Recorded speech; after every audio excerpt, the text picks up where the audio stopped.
Elizabeth related to Jane the next day what had passed between Mr. Wickham and herself.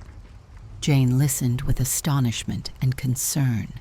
She knew not how to believe that Mr. Darcy could be so unworthy of Mr. Bingley's regard, and yet it was not in her nature to question the veracity of a young man of such amiable appearance as Wickham. The possibility of his having really endured such unkindness was enough to interest all her tender feelings, and nothing therefore remained to be done but to think well of them both, to defend the conduct of each, and throw into the account of accident or mistake whatever could not be otherwise explained.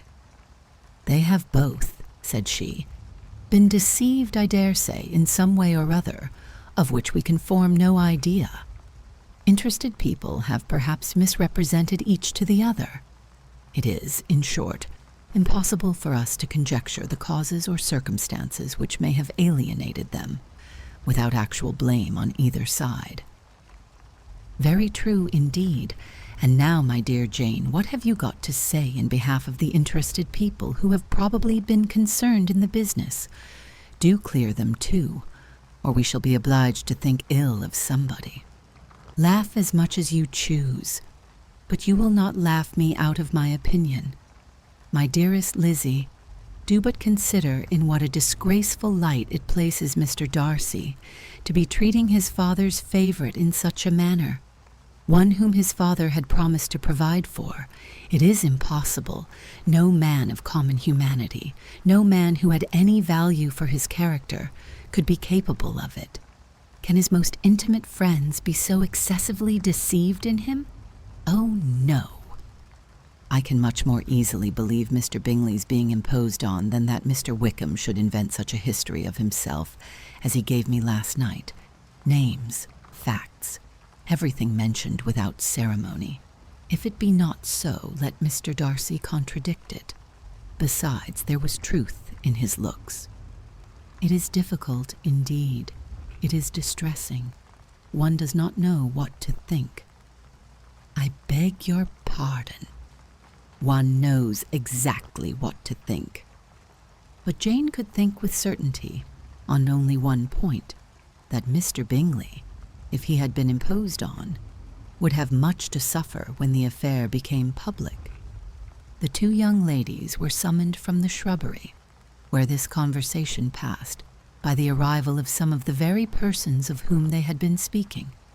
Mr. Bingley and his sisters came to give their personal invitation for the long-expected ball at Netherfield, which was fixed for the following Tuesday.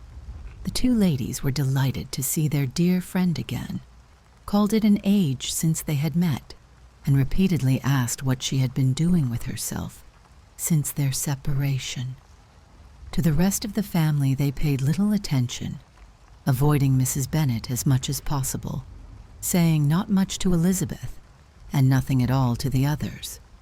They were soon gone again, rising from their seats with an activity which took their brother by surprise, and hurrying off as if eager to escape from Mrs. Bennet's civilities. The prospect of the Netherfield ball was extremely agreeable to every female of the family. Mrs. Bennet chose to consider it as given in compliment to her eldest daughter, and was particularly flattered by receiving the invitation from Mr. Bingley himself, instead of a ceremonious card. Jane pictured to herself a happy evening in the society of her two friends, and the attentions of their brother, and Elizabeth thought with pleasure of dancing a great deal with Mr. Wickham, and of seeing a confirmation of everything in Mr. Darcy's look and behavior. The happiness anticipated by Catherine and Lydia depended less on any single event, or any particular person, for though they each, like Elizabeth, meant to dance half the evening with Mr. Wickham, he was by no means the only partner who could satisfy them, and a ball was, at any rate, a ball, and even Mary could assure her family that she had no disinclination for it. "While I can have my mornings to myself," said she, "it is enough. I think it is no sacrifice to join occasionally in evening engagements. Society has claims on us all, and I profess myself one of those who consider intervals of recreation and amusement as desirable for everybody. Elizabeth's spirits were so high on the occasion that though she did not often speak unnecessarily to Mr. Collins, she could not help asking him whether he intended to accept Mr. Bingley's invitation, and if he did, whether he would think it proper to join in the evening's amusement, and she was rather surprised to find that he entertained no scruple whatever on that head, and was very far from dreading a rebuke, either from the Archbishop or Lady Catherine de Bourgh, by venturing to dance.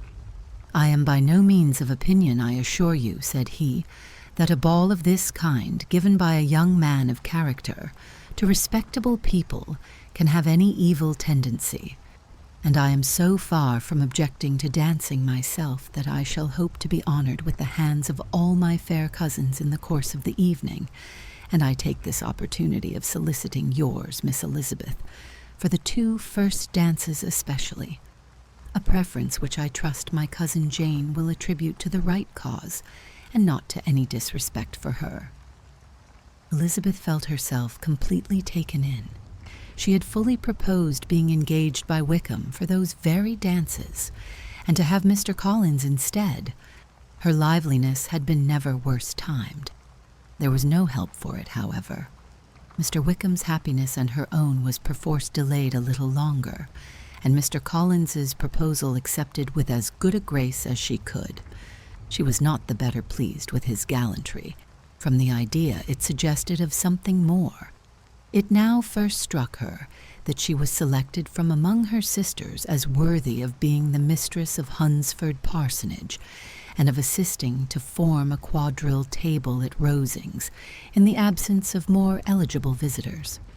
The idea soon reached a conviction, as she observed his increasing civilities towards herself, and heard his frequent attempt at a compliment on her wit and vivacity, and though more astonished than gratified herself by this effect of her charms, it was not long before her mother gave her to understand that the probability of their marriage was exceedingly agreeable to her. Elizabeth, however, did not choose to take the hint, being well aware that a serious dispute must be the consequence of any reply. Mr. Collins might never make the offer. Until he did, it was useless to quarrel about him.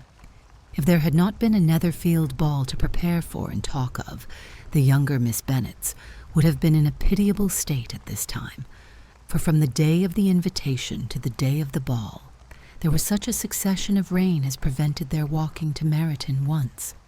No aunt, no officers, no news could be sought after.